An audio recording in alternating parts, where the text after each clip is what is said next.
Hello students, now this is a continuation of preparation of cash flow statement, direct indirect method. So I hope you understand which I discussed in my previous lectures with you. But I think you are not able and you are not contact me for any queries on other things. So I think you need more help. So let's take another questions for the.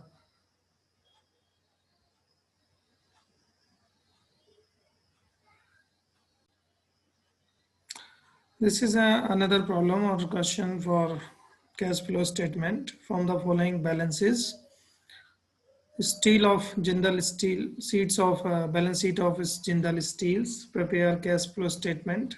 So there is a comparative sheet. ये भी हम comparative sheet इसको कह सकते हैं because ये भी आपका 2 ईयर का डेटा दिया हुआ है. तो यहाँ लाइबिलिटीज हैं, यहाँ असेट्स हैं. एक 2008 है, 2009 है.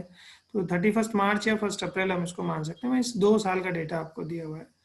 तो लाइबिलिटीज में आपको दी है equity share capital in the year of 2008 जो है आपका 20,000. Then next year is 30,000. 12% preference share it is capital है तो 10,000. देन ये रिड्यूस होकर 9 में 5,000 हो गई है. रिजर्व जो है 2,000 के थे, अगले साल 9 में जो है 3,000 इंक्रीज हो गया reserves. General reserves. Profit and loss आपको अकाउंट दिया हुआ है, ये 1800 है, ये 2700 है. इसका मतलब ये इंक्रीज हुआ है प्रॉफिट आपका, तो उनका डिफरेंस हम निकाल लेंगे. प्रपोज डिविडेंड इक्विटी पे देख रहे हैं आप 2800 से बढ़कर 3900 यानी 2800 से बढ़कर 2900 हो गया. बिल्स पेबल आपके 3500 से बढ़कर 5300 है. आउटस्टैंडिंग एक्सपेंसेस जो है आपके रिड्यूस हो गए, 8800 थे फिर 8600 हो गए. प्रोविजन फॉर टैक्सेस आप देख रहे हैं 2800 था, फिर ये 3200 हो गया है. देन गुडविल एसेट्स में अगर हम चाहें तो गुडविल है आपकी 5000 की, फिर ये दूसरे साल में 4000 है. लैंड एंड बिल्डिंग जो है 10,000 थी, ये 5000 हो गई, रिड्यूस हो रही है यानी कि आपकी बिका है इसमें, यानी कि सेल हुई है बिल्डिंग वगैरह. प्लांट आप देख रहे हैं, प्लांट इंक्रीज हो रहा है, तो ये आपने खरीदा है कहीं ना कहीं 9,000 से बढ़कर 19,100 हुआ है, तो ये 10,100 भी आपका बढ़ा है. इन्वेस्टमेंट आप देख रहे हैं, ये आपका बढ़ा है 1,000 से 3,500 हो गया, इन्वेस्टमेंट भी बढ़ा है. डेटर्स आप देखें तो 7,500 से इंक्रीज होकर 10,800, ये आपका आउटफ्लो हुआ है. फिर आप स्टॉक अगर देखें तो ये इंक्रीज होने की बजाय डिक्रीज हुआ है 8,500 से 7,800. यहाँ पर आपका डिफरेंस आ गया, जो है डिफरेंस क्रिएट हो जाएगा लगभग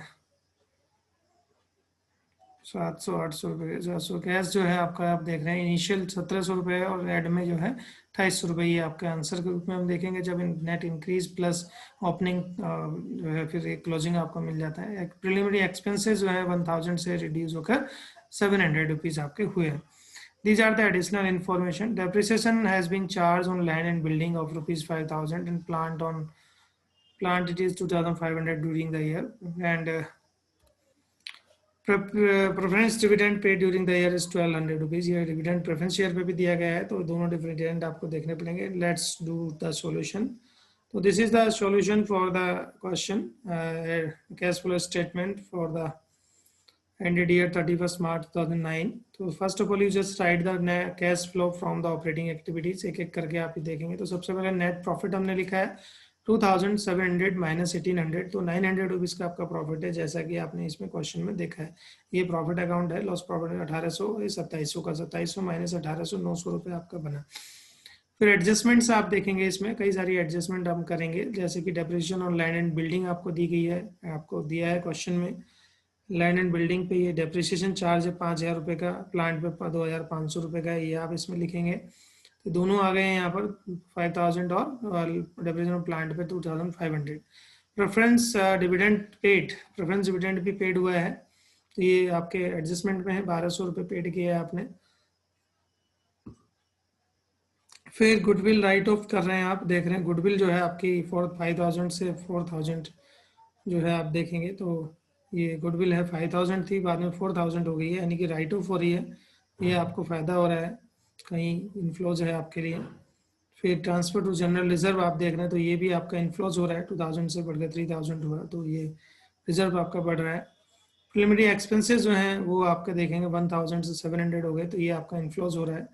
प्रपोज डिविडेंड जो है वो 3900 है, जबकि प्रोविजन फॉर टैक्स जो है वो 3200 है। तो ये डिविडेंड आप देख रहे हैं, प्रोविजन फॉर टैक्स जो है 3200 है, और जो प्रपोज डिविडेंड है वो आपका दिया गया है। तो 2800 रुपये प्रपोज डिविडेंड जो है आपका होता है, 3900 रुपये है and for the year of 2009। तो ये कुल मिला के इन सबको प्लस कर देंगे तो 18,100 रुपीज़ आपको मिलेगा। It is the operating cash profit before working capital changes. तो 900 प्लस 18,100 इट इज़ 19,000 आपका बन जाएगा। देन इंक्रीज इन डेटर्स, इसमें देखेंगे क्या क्या चीज़ हुई है ऑपरेटिंग एक्टिविटीज़ के बाद, क्या क्या हुआ है। तो इंक्रीज इन डेटर्स हो रहे हैं, यानी कि आउटफ्लो हो रहा है 3,300 का, आप क्वेश्चन में देख सकते हैं इसको। ये डेटर्स हैं 7,500 के, और इंक्रीज होकर 10,800 हुआ है। तो आपका 3,300 रुपीज़ का जो डेटर्स है वो आउटफ्लो हो रहे हैं। ये डिक्रीज इन स्टॉक, अगर असेट्स में या इनमें जो डिक्रीज होता है वो ऐड आइटम होते हैं। जैसे कि आपको पहले बताया, जितने भी इनफ्लोज होंगे वो एडेड होंगे, जितने भी आउटफ्लोज होंगे वो सब्ट्रैक्टेड आइटम होते हैं। तो यहाँ पर ऐड डिक्रीज हो रहा है, तो ये आपका 700 ये इनफ्लोज हो रहा है। इंक्रीज इन बिल्स पेबल आप देख रहे हैं, तो ये आपका एडेड आइटम है, बिल्स पेबल बढ़ रहे हैं, तो इनफ्लोज हो रहा है, तो ये 1800 रुपये आ गया। फिर डिक्रीज इन आउटस्टैंडिंग एक्सपेंसेस है, तो ये आपका माइनस आइटम क्योंकि आउटफ्लो हो रहा है। तो कुल मिला के जो सब्ट्रैक्ट आइटम है वो 3,300 प्लस 200, तो 3,500 हुआ, और इसमें से जो है 2,500 अपने माइनस किया इन दोनों को प्लस करके, तो 1,000 आउटफ्लो आपका बचेगा। 19,000 minus 1,000 then it is 18,000 rupees. इसमें से इनकम टैक्स हम लेस कर देंगे 2,800 रुपये का, जो इनिशियली आपको इनकम टैक्स दिया गया था, ये वाला 2,800 रुपये का, ये आपका टैक्स इसमें से लेस हो जाएगा, क्योंकि करंट ईयर का इसमें ऐड हुआ है, तो लास्ट ईयर का इसमें हमने माइनस किया। तो net cash use for operating activities 15,200, या net cash from operating activities 15,200 rupees आपको मिलेगा।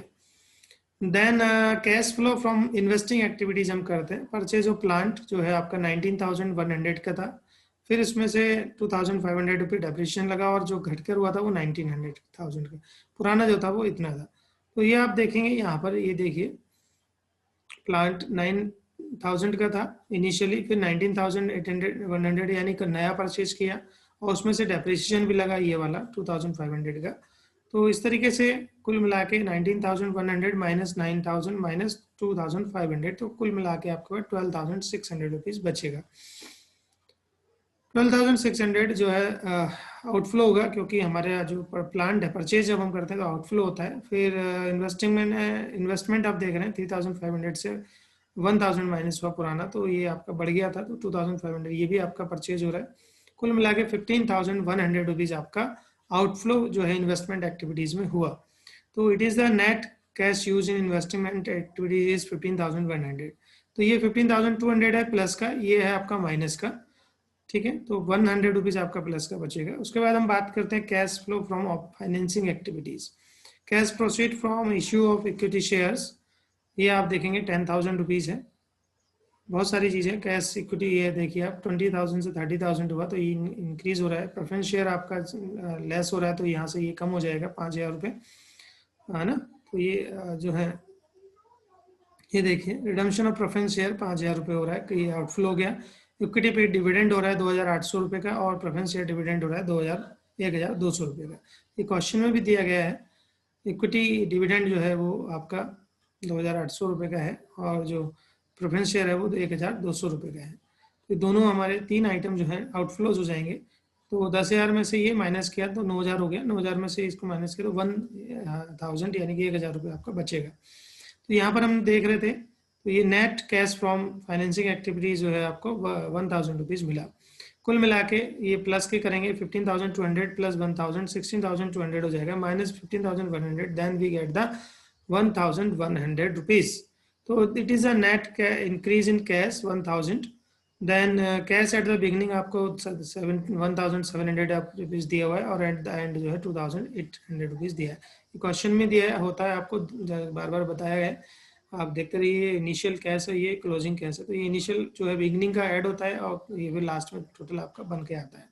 वही हमने किया, नेट इंक्रीज इन कैश 1,100 और cash at the beginning 1700, at the end जो है 2800 जो आपका बनेगा। तो इस तरीके से जो क्वेश्चन है वो आप यहाँ कर सकते हैं। तो ये बहुत अच्छे क्वेश्चन है, सॉल्व कर सकते हैं आप इनको, इजी क्वेश्चन है। This is another problem relating to the cash flow statement from the financial position of A firm on 31 March 2008 and 2009। ये भी कंपैरेटिव सीट टाइप के हमें दिया हुआ है। तो लाइबिलिटीज और असेट्स आपको दी गई है। ये universities doctor B R Ambedkar Bihar university Muzaffarnagar में भी आ चुका है। तो ये अच्छा क्वेश्चन है, इस टाइप के क्वेश्चन भी आ सकते हैं। यहाँ आप देखेंगे ये डेटा आपको दिया हुआ है, करंट लाइबिलिटीज 36,000 और ईयर 9 में जो है 14,100 rupees. Loan from subsidiaries company जो है वो 20,000 का बढ़ गया है। लोन फ्रॉम बैंक जो है 30,000 था, बाद में 25,000 यानी कि हमने इसको डिस्पर्स किया है, दिया है, पेमेंट किया है, तो ये कहीं ना कहीं आउटफ्लो होगा। कैपिटल रिजर्व जो है वो आपके बढ़ गए हैं 1,000 रुपीज़ से। मशीनरी आप देख रहे हैं ये आपकी इंक्रीज हो रही है 1,07,000 से 1,22,000 हो गई है। लेस डेप्रिसिएशन भी इसमें हो रहा है अप टू डेट। यहाँ तक इसमें इतना लगा और यहाँ पर इस साल इसमें लगा 36,000 रुपये। तो कुल मिला के इन दोनों की वैल्यू जो है यहाँ पर आप देख रहे हैं 80,000 और यहाँ पर 86,000 रुपये निकल कर आ रही है। बिल्डिंग जो है आपकी ये इंक्रीज हो रही है 55,000 50,000 से 55,000 हो गई। लैंड जो है वो आपकी इंक्रीज हो रही है। स्टॉक जो है वो आपका डिक्रीज हो रहा है। डेटर्स जो है वो आपके इंक्रीज हो रहे हैं। कैश जो है वो आपका डिक्रीज हो रहा है, यानी कि ओपनिंग में ज़्यादा था, क्लोजिंग में कम हो रहा है। इसके साथ साथ during the year 26,000 were paid as dividend. Dividend भी आपने पेड किया है। Prepare cash flow statement using the indirect method. तो इनडायरेक्ट मेथड आपको दे करना है, तो आप क्वेश्चन हमको करते हैं, मेथड वैसे ही रहता है सिंपल, बहुत ज़्यादा चेंज नहीं आते हैं इसमें। तो हमने करना क्या है, सबसे पहले cash flow from operating activities लिखना है। तो net profit before tax and extraordinary item जो है 27,000 रुपये आपको मिलेगा। ये कैलकुलेशन करने के बाद आपको मिला है। तो हमने इसको बताएंगे किस टाइप से किया था। तो पहले एक दो क्वेश्चन में मैं आपको समझा भी चुका हूँ, तो आप चाहें तो पहले शुरू के क्वेश्चंस में आप जा सकते हैं किस तरीके से हम इसके एडजस्टमेंट को करते हैं। फिर डेप्रिसिएशन आप देख रहे हैं जो है डेप्रिसिएशन कितना लगा है वो आप यहाँ देखेंगे। ये दोनों का डिफरेंस जो है 27,000 माइनस 36,000 9,000 रुपये आपका यहाँ पर बनेगा। ये डिफरेंस आपको मिल जाएगा। तो ये 9,000 रुपये हमने ये दिखाया। तो net profit before working capital 36,000 रुपये आपका बना। फिर इंक्रीज इन करंट लाइबिलिटीज अगर हम बात करें तो करंट लाइबिलिटीज जो है वो आपकी बढ़ रही हैं। ये देखिए 5,000 रुपये से इंक्रीज हो रही हैं, तो इनको हम यहाँ पर जो है ऐड करेंगे। प्लस फिर इंक्रीज इन डेटर्स होता है, यानी कि असेट्स अगर आपकी इंक्रीज हो रही है तो वो यहाँ आउटफ्लो में जाएंगी 3,400 रुपये। क्वेश्चन में भी आपने देखा था ये डेटर्स जो है आपके वो यहाँ पर इंक्रीज हो रहे हैं, तो ये आपका जो है आउटफ्लो आइटम हो जाएगा। डिक्रीज इन स्टॉक है, डिक्रीज होगा तो इनफ्लोज हो जाएगा 3,000 रुपये का, जैसा कि क्वेश्चन में भी आपको देख रहे हैं कि स्टॉक 25,000 से 22,000 हो गया, यानी घट गया। तो ये आपका जो है 3,000 रुपये यहाँ पर आ जाएगा। तो कुल मिला के हमने इनको प्लस किया तो 40,600 रुपये आपका यहाँ पर बनेगा। Net cash from operating activities ये आपका निकल कर आता है 40,600 रुपये। फिर हम कैश फ्लो सेकंड जो ऑपरेटिंग एक्टिविटीज के बाद सेकंड एक्टिविटी जो होती है वो इन्वेस्टिंग एक्टिविटीज हम इसको करते हैं। तो परचेज ऑफ लैंड है, ये आपका आउटफ्लो होता है 10,000 रुपये का, क्योंकि लैंड आपकी इंक्रीज हो रही है। आप देख रहे हैं 50,000 से बढ़ के 55,000 रुपये हो गई है। ठीक है, तो नहीं सॉरी, लैंड जो है आपकी 20,000 से बढ़कर 30,000 रुपये हुई है। तो ये लैंड है आपकी 10,000 रुपये का आउटफ्लो हो गया है। परचेज ऑफ बिल्डिंग भी आपकी इंक्रीज हो रही है, ये भी आउटफ्लो हुआ है। परचेज ऑफ मशीनरी ये भी आउटफ्लो हुआ है। तीनों चीज़ें आपकी बढ़ी हैं। मशीनरी आप देख रहे हैं 80,000 से बढ़कर 86,000 6,000 रुपये ये हो रहा है। या अगर हम इसको देखें तो यहाँ पर आपका 15,000 रुपये बढ़ रहा है। यहाँ पर तो डिप्रिसिएशन की बात की वैल्यू है।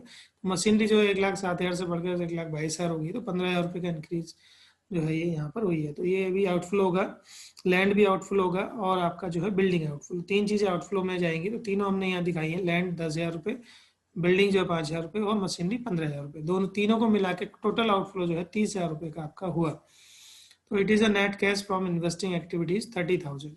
Then cash flow from financing activities अगर हम जाएँ तो ये लोन फ्रॉम सब्सिडी कंपनी है, ये आपको मिला है, इनफ्लोज है।